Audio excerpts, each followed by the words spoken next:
Fala, peregrinos, como é que vocês estão? Cá estamos para mais um vídeo. A ideia é trazer um pouco de luz sobre o tema de Deus e deuses, né? Porque quando a gente vai estudar, né, o hermetismo, antigas tradições, a gente se depara com essa, essa multiplicidade, né, de divindades. Alguns podem pensar, então eles acreditavam em deuses, não acreditavam em Deus. Mas na verdade, as duas coisas aconteciam. Se a gente pega um estudo das antigas tradições, né, grega, egípcia, babilônica, a gente vai ver muitas divindades e talvez para o povo ali, os mais humildes, né, acreditassem realmente que as divindades eram seres que estavam no céu julgando elas. Né? Mas dentro das tradições mais internas, as escolas iniciáticas dessas tradições, né, se estudava que eram manifestações de uma divindade primordial. Então, o culto às divindades era mais um relacionamento com essa potência da natureza, que é uma expressão de um Deus único e maior. Mas esse Deus único e maior, e falando na visão hermética das escolas iniciáticas, né, era tão incompreensível, né, para a nossa etapa humana, que talvez não adiantasse a gente tentar responder muito esses mistérios, né, do cosmos, né, da grande divindade que tudo criou. E seria mais interessante se relacionar com esses arquétipos e essas potências que são as manifestações dessa divindade. E daí vai ter a ideia que ficou bem nítida ali dentro das tradições gregas e pitagóricas, né, da mônada, né, que tinha um Uno, um grande Logos, que soltou suas mônadas como se fossem pequenas faíscas, né? Como se ela fosse uma grande chama, uma grande pira, e soltasse suas labaredas, né? Que são as mônadas. E essas mônadas, elas vão adentrando, né, na materialidade, elas vão começando num plano mais sutil e vão se densificando até o nosso mundo manifesto que a gente conhece. Né? E a ideia é que tudo tem uma mônada. Então, a pedra ali tem uma essência divina, só que está lá bem no âmago da pedra, né? E assim também com o ser humano. Dentro de nossa casca carnal, nossa personalidade, né? Que é esse nome e essa personalidade que a gente tem. Dentro de tudo isso, dentro do corpo psíquico também, vai ter a mônada, que é nosso verdadeiro ser. Que é o que a gente já falou em outros vídeos aqui do canal. Desse despertar do Deus interno e tudo mais. Então, tudo é Deus nessa visão da manifestação. Só que se apresenta com roupagens ou máscaras diferentes. Né? Que aí a gente pode entender o que seria a ideia das divindades. Né? Que nem na mitologia grega, né? A gente pega ali Zeus como sendo o rei dos deuses. Né?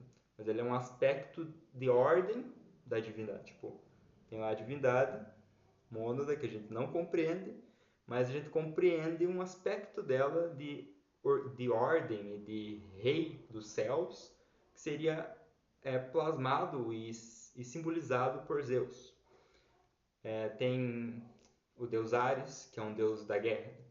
Ele é um aspecto da potência da natureza, né? Que vai ser aquela potência de ir à frente, né? O ímpeto. Também a potência da fertilidade.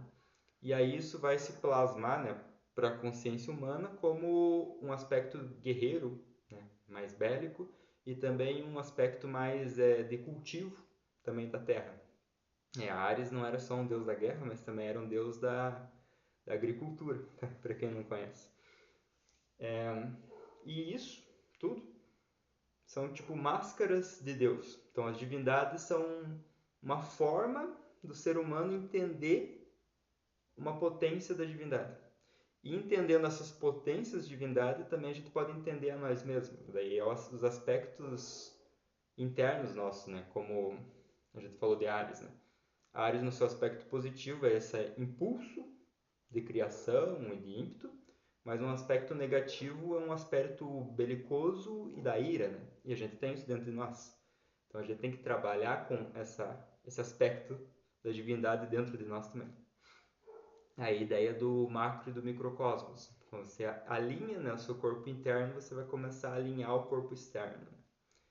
E dentro, né, dessa cosmovisão de deuses e Deus, a gente vai encontrar na Cabala um bom simbolismo, né, que é a árvore da vida. Nesse vídeo eu trouxe uma árvore da vida para simbolizar um pouco, que é aquelas bolinhas, né, tão conhecidas. Toda a estrutura, né, da árvore da vida, ela representa esses arquétipos principais, né, para a compreensão do divino. E também a harmonização dessa árvore em nós é o que os maçons normalmente falam da construção do templo interno, né? Que você vai harmonizando aspectos de si que você vai criando o templo interior. A árvore da vida também é um mapa desse templo, mas a gente não vai falar disso nesse vídeo. Mas, como eu comentei agora, né, de Zeus e Ares, né? Eles podem estar representados aqui na árvore da vida com o Shezed de Burá, né? Que é um aspecto da misericórdia, parecido com Zeus, né, que eu comentei, e Geburá é o aspecto de ímpeto, que é um aspecto semelhante ao de Ares. Colocar as divindades na árvore da vida é interessante, mas também pode ser um pouco perigoso. Né? Quando a gente pega divindades egípcias, elas não se encaixam bem em uma esfera, mas parece que elas se comunicam várias esferas. Né? Que nem um aspecto de Horus, por exemplo, ele vai ter um aspecto de Tiferet, né, que é o Sol, falando também do nosso guerreiro interior, né, esse que vai buscar se tornar divino, né, aquele que é o provador, ou seja, o iniciado. Mas também tem um aspecto de guerreiro, que é característico de Geburá. Então, como disse, dá para colocar esses arquétipos de civilizações dentro da árvore da vida? Dá, mas tem que ter um cuidado. E falando, né, dessas divindades, né, num âmbito um pouco mais teúrgico, vamos dizer assim,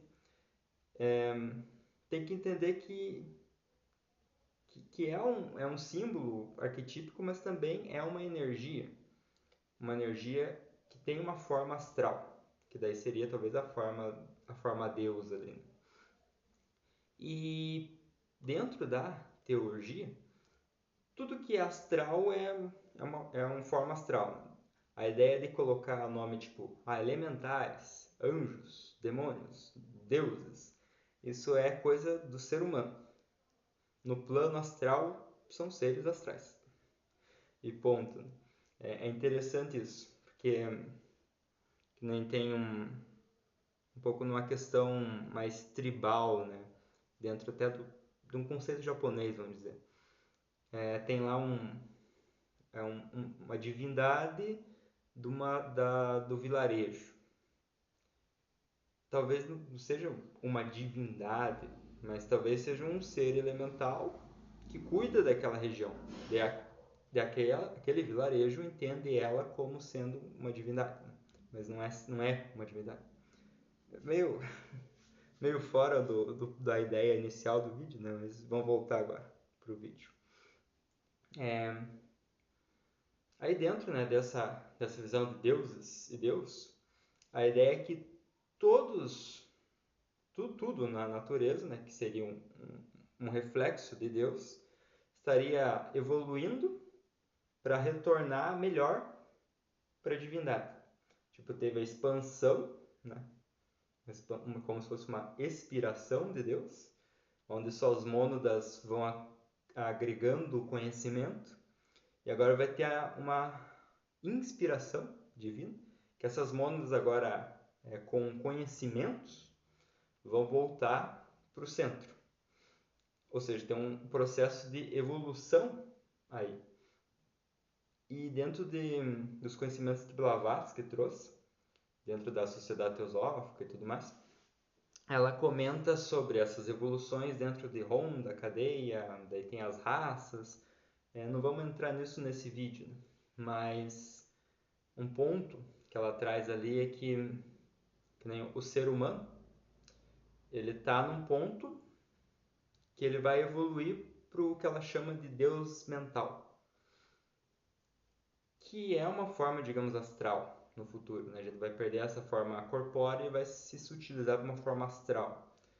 E para uma próxima civilização, que daí seria uma próxima ronda, as mônadas que atualmente nós somos humanos, na próxima a gente vai ser deuses mentais. Então a gente pode pensar que algumas divindades são os humanos do passado que conseguiram um patamar mais elevado, evoluíram e agora eles cuidam dessa humanidade, porque já foram uma humanidade antiga, agora estão num patamar superior e estão cuidando da gente para a gente também se tornar uma divindade um dia. E também dentro desse conceito, a ideia é que nós, humanos, também temos que cuidar das raças que estão abaixo, né? Que seriam os animais, as plantas, ou seja, o planeta todo, né? Então, aí também cabe uma observância, né? Da importância do ser humano no conceito de cuidar do planeta, né? E a gente acho que não está fazendo isso muito bem, né? Mas enfim. E ela também comenta que numa etapa anterior à humana, a mônada tem uma escolha. Aí a gente vai entender um pouco mais sobre esses seres astrais, né? A mônada tem a escolha de, nessa próxima ronda, né, se tornar um elemental ou se tornar um humano. Né? Se tornando um humano, ela vai ter daí todo o processo evolutivo daí para se tornar esse tal de Deus mental, de um Deus completo e assim vai. E na etapa elemental também tem essa ideia, que seria um elemental mais simples, que cuida de menos coisas, digamos assim. Você vê que essa evolução tem muito a ver com responsabilidades também.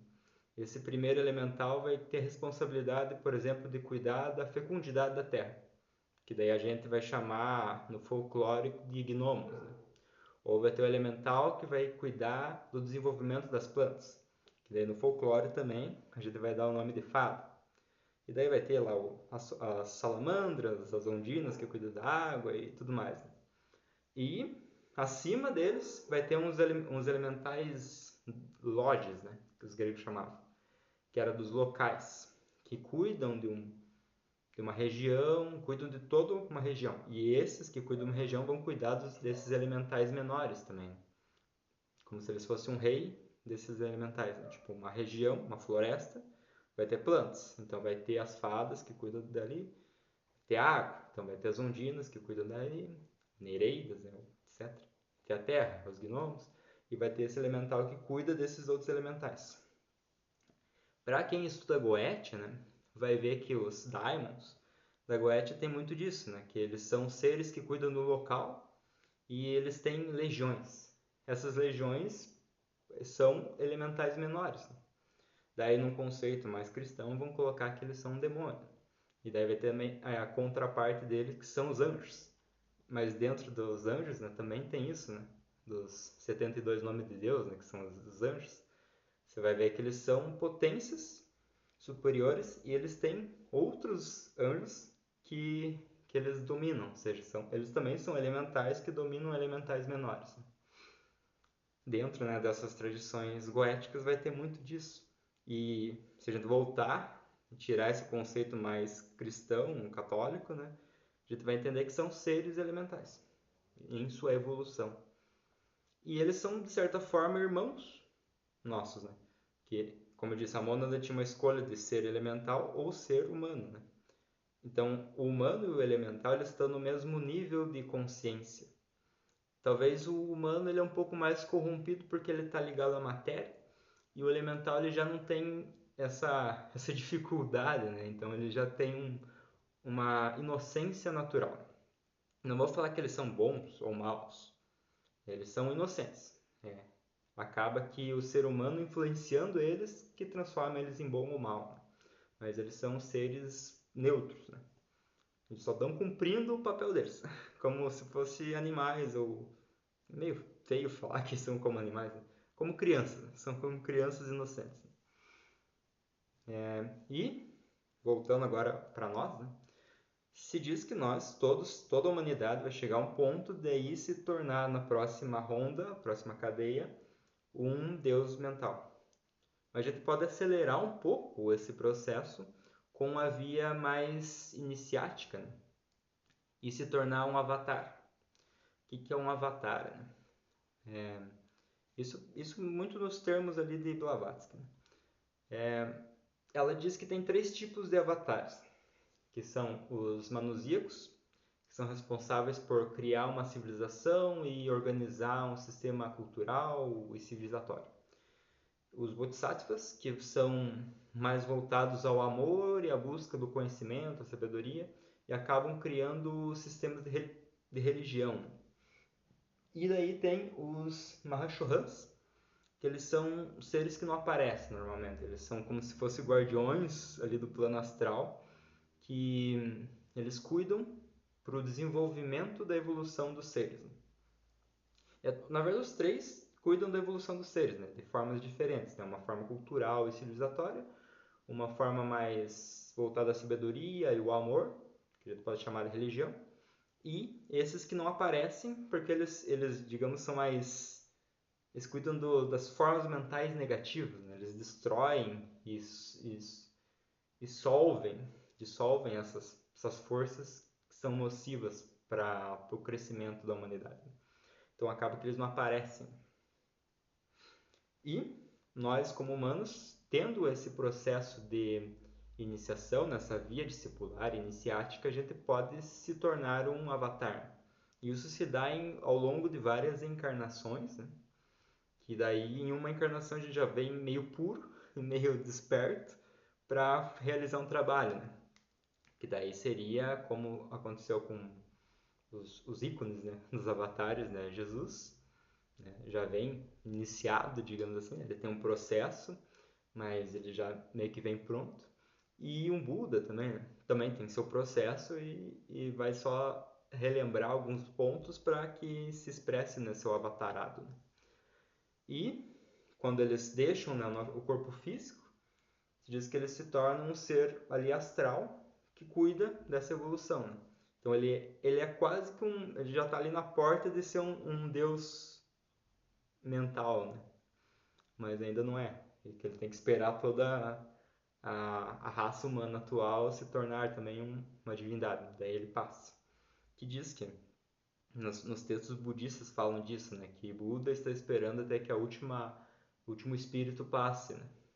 Então ele está ali cuidando da humanidade e talvez seja o maior sacrifício, né? Porque ele já atingiu a meta, mas ele está ali cuidando e esperando. Né? E a mesma coisa com o Mestre Jesus e outros mestres. Né? Então, acho que para o vídeo de hoje é isso. Talvez ali no início ficou meio caótico a ideia, né?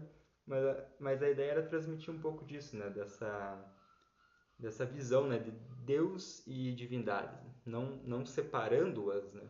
Mas tentando integrá-las. Né? Entender que é uma visão diferente, né? De ver Deus, né?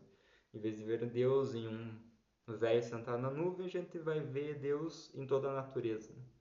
E para se relacionar com essas partes de Deus, a gente vai colocando máscaras, né? Que seriam as divindades. Então, por esse vídeo é só. Boa caminhada a todos e fiquem na luz do grande arquiteto. E até a próxima.